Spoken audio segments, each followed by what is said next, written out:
The perimeter of what should be one of Somalia's most secure buildings breached by a single car bomb.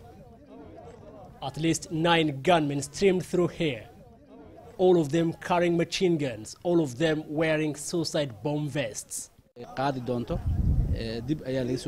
Our forces repelled them. All they wanted was to show that they can attack the palace. They were 9, all killed. What we can confirm is that 3 other people were killed. One of them is the chief of staff in the office of the Prime Minister.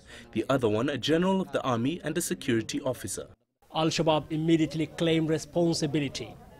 A spokesman told wire service AFP, quote, "No place is safe for the apostate government. The airport, the so-called presidential palace and anywhere in Somalia can be attacked as we plan." The Qaeda-linked group has carried out a spate of suicide bombings and raids in recent months. This was the most brazen so far. The presidential palace is home to the president, prime minister and speaker of parliament and other ministers. It's also heavily guarded by soldiers from the African Union Force, AMISOM. Mohammed, Hirmoge, CCTV, Mogadishu.